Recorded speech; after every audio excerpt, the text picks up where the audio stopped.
All right, welcome everybody to a Friday episode of the Call Sheet Daily Podcast. I'm your host, Kevin Smith, here at the Fans First Sports Network. And if you've been listening to us regularly, you will know that now on Fridays, we do an episode called The Hot Route, conversations about football and life with my partner in crime, Pez from Pez's Picks.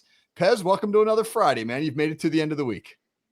Well, a great end of the week for the NFL, for Pittsburgh fans, Coach. I mean, the White Buffalo's out there. Aaron Rodgers coming to Pittsburgh.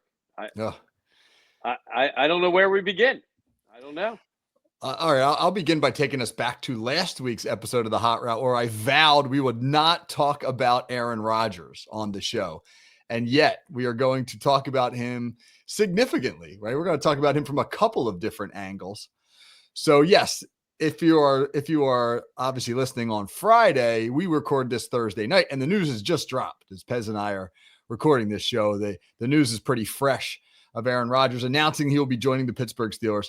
What are your thoughts from a football perspective, first and foremost? Well, number one, Coach, this is a celebration of the greatest sport in the world, NFL football. The fact it's June 4th, 5th, whatever it is, and we're talking about a 41-year-old quarterback coming to a historic franchise, maybe the guy that they've been lacking since Big Ben to get them to the Super Bowl again. I broke out the 10-year-old bourbon, Whistle Pig, the delicious brand, Coach. I think you should break one out here. This is the time we can enjoy ourselves. We're going to have to punch the numbers on this guy, and we've got a bunch. I know you do. I've got some ideas on his impact and what direction we're going. But to start things off from the Pez's Picks angle, Pittsburgh Steelers to win a total of 8.5 games is the current line for them on their season total. You're getting plus 125. And I think that's something that could incredibly change if Rodgers shows up to camp at some point and looks better than maybe he did at the end of last year. And I think this blows up the whole AFC. I think it puts the Steelers back in the mix, a team that was kind of scratching that surface of getting to the Baltimore, Kansas City, Buffalo kind of level again. And if Rodgers is what he was at the end of the season, I think things bode well for them. And I like 8.5 wins at plus 125. I think that's a huge discount right now. Season finale last year against Miami, Rodgers threw 4 touchdowns and just 1 interception. Now you could say that's a week 18, nobody gives a damn game against the Dolphins. Or you could look at it as, hey, this guy can still play some good football. And if he's motivated and he's going to come to a franchise that is obviously a lot more stable than the New York Jets, that has a much better culture, that has a head coach who can handle big personalities. Mike Tomlin has shown over and over again that he can handle big personalities. You just might get a motivated Aaron Rodgers. Now, that could also be me as a Pittsburgh Steelers fan trying to talk myself into it. So if it goes right, I think you're right. The Steelers maybe are contending in the AFC. What's it look like if it goes wrong though? Where are the pitfalls with Aaron Rodgers? Well, in Pez's Picks, a big part of our NFL system, we talk about it all the time. The quarterback in the NFL is beyond an important position. It is everything. You're not winning a Super Bowl anymore unless you can get a quarterback with elite skills, whether it be Jalen Hurts and this hybrid kind of running passing, or a guy like Aaron Rodgers who was born with a gift from the gods, right? His arm is a lightning bolt. And if he still has that zip, we looked at the numbers. The Steelers were close to being possibly a Super Bowl team. Quarterback position, I think, held them back last year. Having said that, both guys combined for, I believe, 21 and I believe 6 interceptions, 21 touchdowns, 6 picks.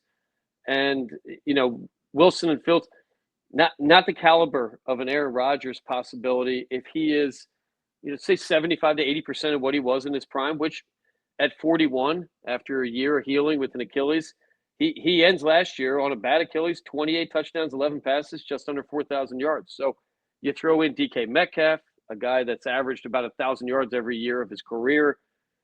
You throw in the O-line from Pittsburgh, and I think this totally changes things in the AFC and makes it a great story, right? That Ken Tomlin kind of kind of wrangle this guy in who appears to be a little crazy. And I don't know if you've seen it, Coach. Netflix has a great special out now called Untold about the Brett Favre story. Not so much dealing with his scandals and his mistakes, but they explained in Green Bay, when you're a Super Bowl MVP quarterback, you get godlike status, you get celebrity status, like a Tom Cruise or like some sort of rock star, but somebody that can barely do wrong.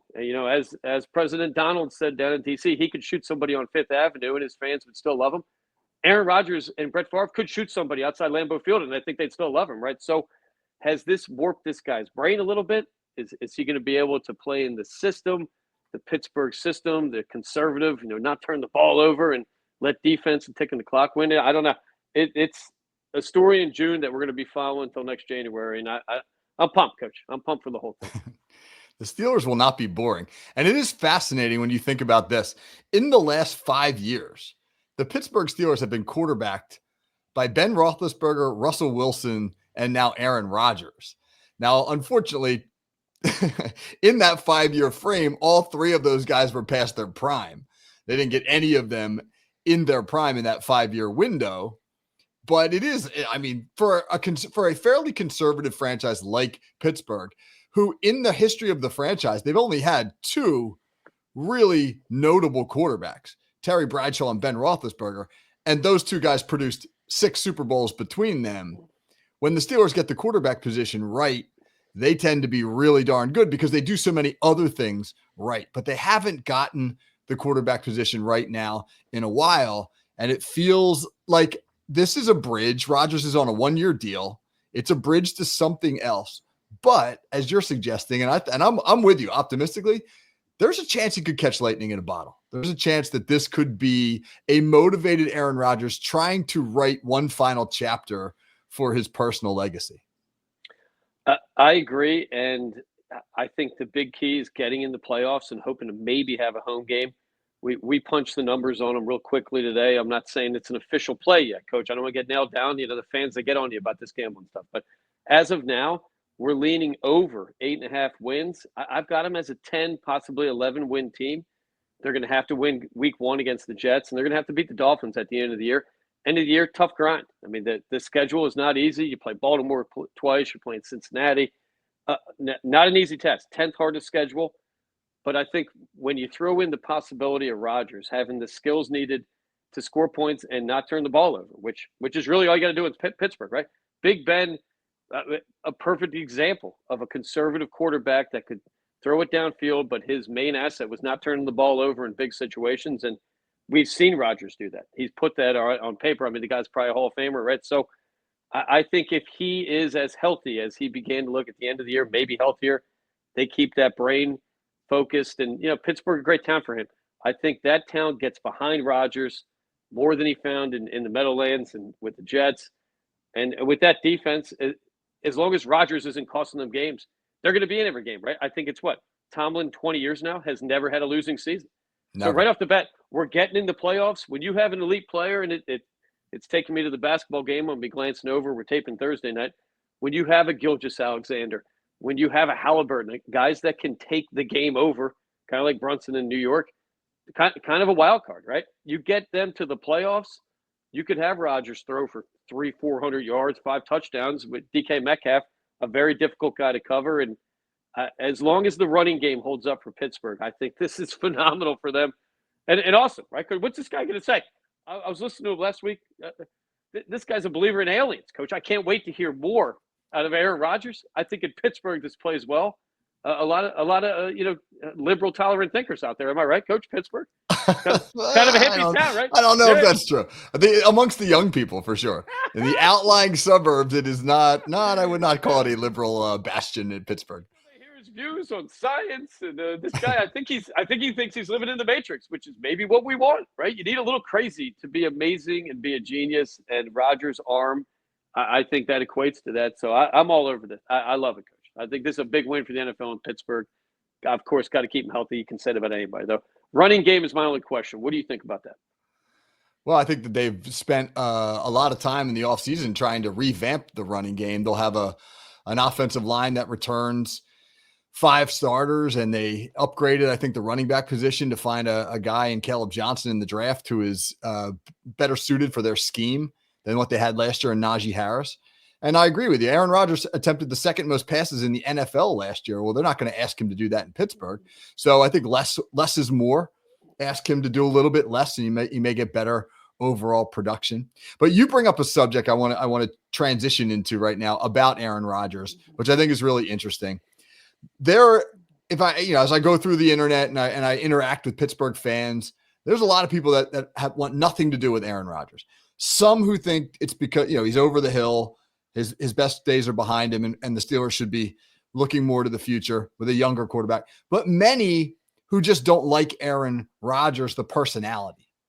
And that gets us to an interesting question about athletes who are outspoken beyond the world of sports. There's a lot of pushback against these types of individuals. You've mentioned some of Aaron Rodgers' comments about whether it's aliens or vaccinations or the Constitution. I mean, he's had a lot to say about a lot of issues beyond the realm of football, and many people do not like that. You think about a Tim Tebow and his comments on his spiritual perspective, but also on political issues. A guy like Kyrie Irving, who I don't even know what to make of some of his comments. Hey, if we want to go way back, you think about how Muhammad Ali was vilified for some of his stances, particularly his anti-war stance and converting to the Nation of Islam, et cetera. So my question, I guess, is this. Why do you think so many people, so much of the public, pushes back against athletes who speak their mind beyond the playing fields? Well, in football and in life in general, but especially in football, it's a tradition not to say much, right? The Tom Brady, Belichick Patriots, very mum, give the media very little. Andy Reid's amazing at this as well. And I think this has changed, right? This is a new culture where you have personal access to athletes and celebrities. And I think with the internet, you have people that are examining things and developing new ideas, and maybe they didn't. This is something I heard Rodgers talk about. He goes down these holes of research on the internet, and whether things are credible or not, I don't know, Coach, but we got to love it. Anybody that's willing to go out and share an opinion, whether it be bold or be unpopular, is interesting, right? We can't be a instant replay, play it safe country. America's not built on that, right? We're a cowboy nation.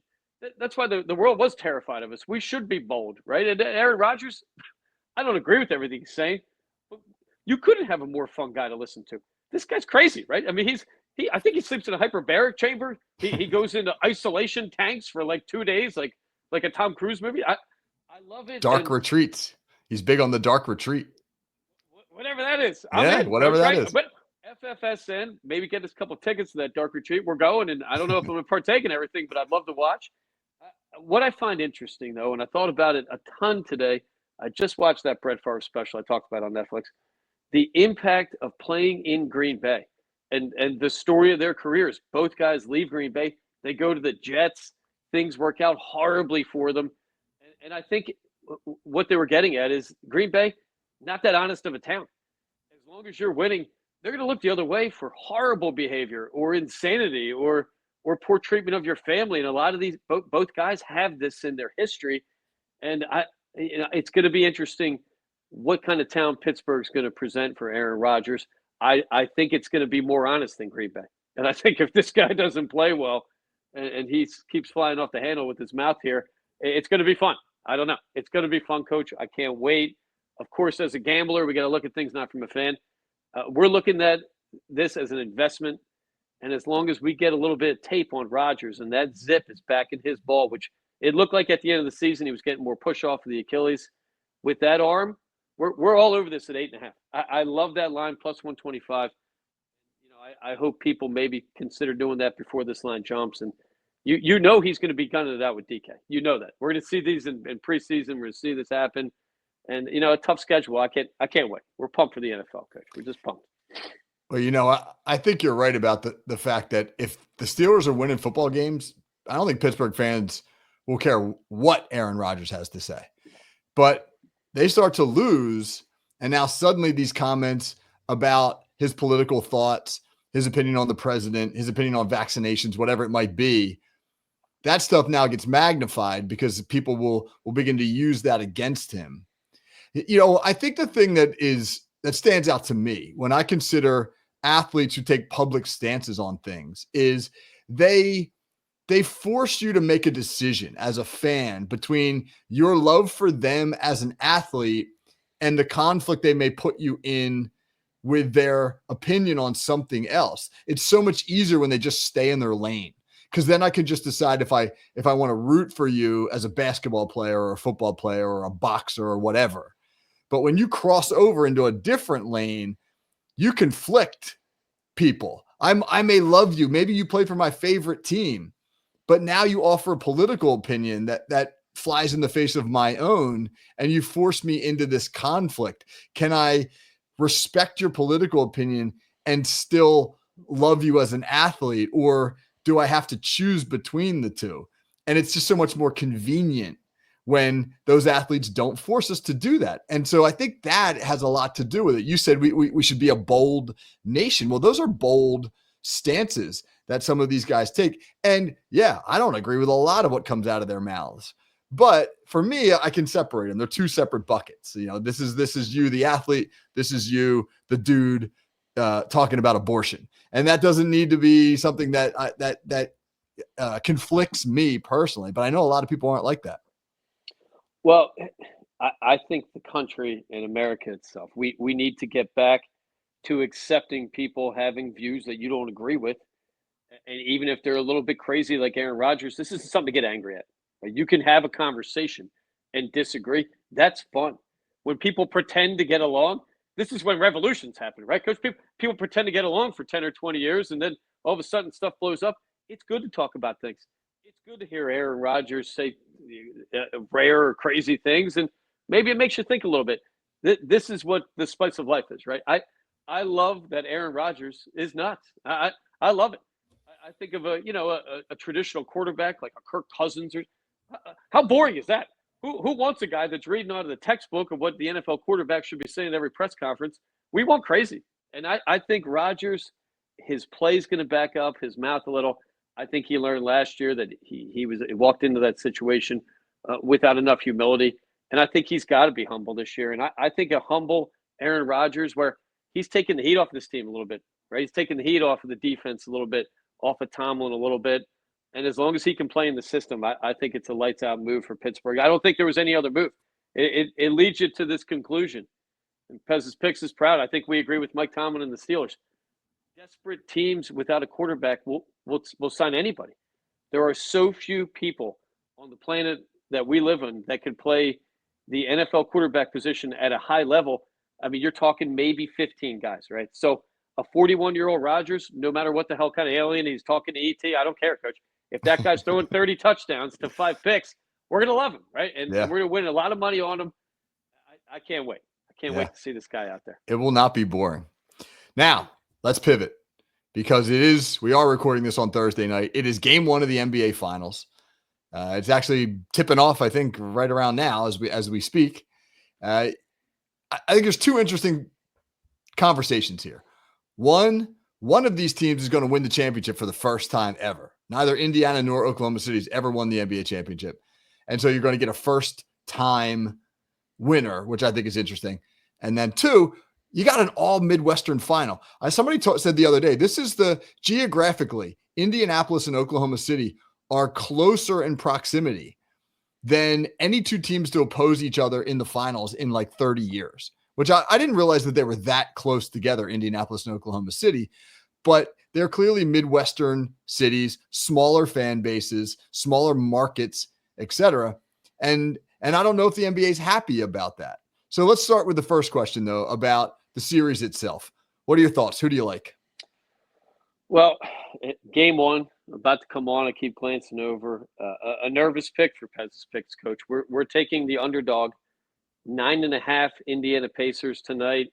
I feel like the Pacers, their coaching, their style of play could give Oklahoma City a tough game, possibly 2. But at the end of the day, it's going to be incredibly difficult to beat this Oklahoma City team. As you said, small market. If they were in LA or New York, We'd be punching up documentaries about this team already. Gilgeous-Alexander has grown into a player I feel like moves closest to a Michael Jordan that I've ever seen, even more than Kobe in a little bit, and I'm insulting Kobe, but the style of play, he can slow the game down. He can get to the hoop in a flash. His mid-range game, a guy that is clearly the MVP of the league and the best player in the world right now, and a guy that grew, right? I believe they got him from a Kyrie Irving trade. I'm pretty sure that Kyrie got dealt around, and that's how Oklahoma City got Gilgeous-Alexander. And good for Oklahoma. I've flown over it, Coach. I've never been there. I've been to Indianapolis. Okay town. They put chili on pasta, which is weird, but I love weird, as we just talked about. Oklahoma City probably could use a win, right? I don't know, aside from the Oklahoma Sooners winning national championships about 40 years ago, Oklahoma probably needs a little help right now. It's a tough place to live. It's farming, it's cattle, and that's a tough biz, Coach. I watch it on the Yellowstone show, and those guys, they work their ass off. So I am pumped for this series. I'm hoping it goes 6. 6 would be great. If it goes 7, I kind of like Indiana's chances. Halliburton, one of the greatest clutch shooting guys I've ever seen, and possibly his dad comes out and fights one of the guys on the other team. What more can we ask for, right? I mean, at the end of the day, there should be a Pez's pick prop bet on whether Halliburton's father gets ejected from any of these games. Poor guy got suspended after he took on Giannis, and I don't know what the deal is. I think he's in a box, but if you look at the direction of the NBA, and to get corporate here, I don't think they're too upset about this, to be quite honest with you. The bulk of their profits comes from overseas, primarily China and Korea and the Asian countries. Pez's picks, we do research. We've gone to China to scout some Chinese basketball teams, Coach, just in case we get a pick. But in China, hundreds of millions of NBA fans. Gilgeous-Alexander, Oklahoma, I guarantee is a great marketing move for the NBA. Indiana, maybe not so much, but Gilgeous-Alexander could be the next big guy in the league, and I think they love this right now. And I don't know. New York and LA would be exciting, but I think a market for the world to kind of look about in the United States, Oklahoma, not a bad thing, and I think the NBA is going to learn to profit. I mean, we're talking trillions of dollars. I think more than anything else right now, if the NBA can't have its big markets on its biggest stage, then they want its best players. And they're getting that with the league MVP and Gilgeous-Alexander. They need him to have a great series. If Oklahoma City wins this thing and he's the MVP of the series, that's a huge win for the league because now they've got a new star to market. It feels like it kind of snuck up on us a little bit, but some of the stars that we've just gotten used to. Now, obviously LeBron, he's at the end, but even guys like Kawhi Leonard and that generation of stars is beginning to get to the back end of their careers, and the NBA needs a new breed now to come in. And a guy like Gilgeous-Alexander or Halliburton or Jalen Brunson, that can be the face of the next wave of stars to take over. But they need to be able to carry their teams to championships. You need signature moments for guys to reach a certain level of stardom. And I think for Gilgeous-Alexander right now, he's got the stage. And if there's one thing the NBA wants out of this championship, it's for him to be the MVP of the series. Agree 100%. And when you look at the style of play they've allowed these playoffs, you've got two young teams. I kind of feel like the NBA is turning the page on LeBron, the Kyrie era, an era that was kind of sucked, right? A lot of flopping, a lot of whining, a lot of guaranteed calls. If LeBron took the ball to the rim, he was getting calls, right? Especially if he threw his hands up, and that became an issue this year. It became a big social media issue, and people kind of turned on LeBron a little bit. These guys play tough. They look for contact. Two of the best, probably the two best defensive teams. Oklahoma City, flat out the best defensive team. They play physical. They rebound.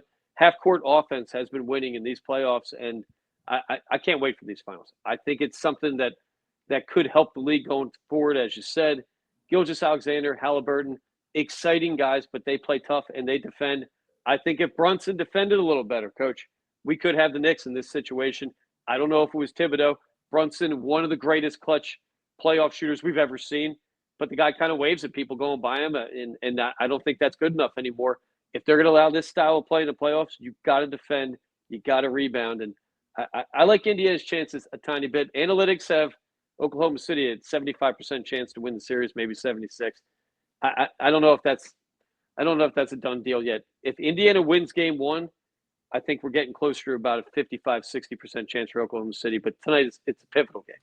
Yeah. It's new, and that's what I love about it, because you're right. The LeBron era has gotten old, and I'm ready for something new. And maybe this is it, man. Maybe this launches us into a new era. All right, get you out of here on this. You're wearing your Grateful Dead hat. I'm wearing my my Red Hot Chili Peppers t-shirt here. I went on Tuesday night. Tuesday was a lovely day. Lovely day on Tuesday. I got to play some golf with some good friends, and then on Tuesday night, went and met my college roommate to see Dave Matthews Band, which is a acquired taste. A lot of people don't like the Dave Matthews Band. They're way better live than they are in studio. And they killed it. They were fantastic. And I'm going to get Pez out of here on this question. Give me, I know it's hard to choose one, but best single live concert you've ever seen. It's a tough one, Coach. I've seen Dave and Tim Reynolds, never seen with the band. A nice show. But I think when you're going to get your best concert, it's got to have intensity, especially a couple guys our age grew up in the 90s with intense grunge and bands that are, blowing your ears out. 1992, I saw U2 Achtung Baby tour on the field at Veterans Stadium, about 30 rows back. One of the greatest nights of my life. I've seen the Dead at the Sphere. I don't even know what the hell happened there, Coach. I guess it was a concert, but amazing night. I'm going to have to say Pearl Jam, Madison Square Garden. Could have this year wrong. 2002, 2003 summer. I don't know if it was something in the water or something else somebody did to me, Coach. But the floor was waving on the second story. I've talked to some guys that work there. They say that happens when the roof is getting blown off that place. Pearl Jam, Madison Square Garden. One of the greatest things I've ever seen. I mean, that's my number one. Beautiful. I'll if I had to throw one in, I would say Lollapalooza tour, 1992.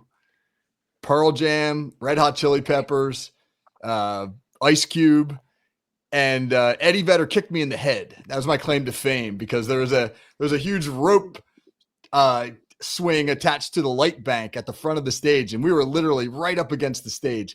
My girlfriend at the time had shoved our way up to the front of the stage, and we're pressed up against the stage, and Pearl Jam comes on, and Eddie Vedder comes running out, and he grabs the rope swing, and he swings out over the crowd.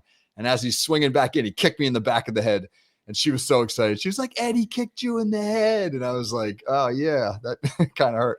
But they put on an amazing show. And to literally be right up against the stage when you're, at that point, when they're emerging as a giant in the music world, that was a pretty awesome experience. The intensity at those shows, I don't know if we're going to get it anymore. Yeah. I was a little down on Edward Vedder. I liked him when he was angry and kicking people like you, Coach. That kick is historic. He's not kicking people anymore. The guy's happy. He's got a family. And for a while, I turned on him. I said, what the hell? I'm getting old too. Let's be happy for this guy. One of the best shows of my life. Just this past September, Pearl Jam at the stadium where the Sixers and the Flyers play in Philly. Took my 11-year-old. He asked for a taste of what grunge in the 90s was as a guitar guy. One of the best sounding shows I've ever had. I don't know. Maybe I was a little emotional with the kid and all, but the band's still rocking. Let's be happy for happy people. Maybe we have a comparison here on closing, Coach. John Mayer to the Grateful Dead. A lot of people weren't happy, said he's not Grateful Dead material. The guy's ripping with that band for years now. Aaron Rodgers, little hippie, little sorcerer, whatever this guy's got going on, to the Pittsburgh Steelers. Maybe they're going to learn to love him. Maybe they will, because I must reiterate. Sandwiches with the fries, the Permanente brothers. Come on, that's a legend. I must reiterate, Pittsburgh is not a hippie town. And so it'll be fascinating if he captivates that audience. I think they're willing to learn. I mean, they're going to have to with this guy. They got no chance with Mason Rudolph. Yeah. A full Aaron Rodgers. I'm on board with him. Let's Agreed. go. Let's go. Agreed. Hippie sorcerer, whatever the hell that guy is. All right, man. Hippie Pittsburgh. Let's go, baby. All right, Pez. Fun show as always, man. Appreciate it. What do you got coming up this week on Pez's Picks? We've got the most boring Belmont in the history of Belmont Stakes, Coach. We're going to go with I don't know who we're going with. I don't know, but you got two favorites, so much better than these other horses. It's going to be boring. But aside from that, we're going to keep an eye on this Oklahoma City, Indiana. I hope it's a good series. Awesome. All right, man. To everybody else who's listening now, thanks for tuning in. Appreciate it.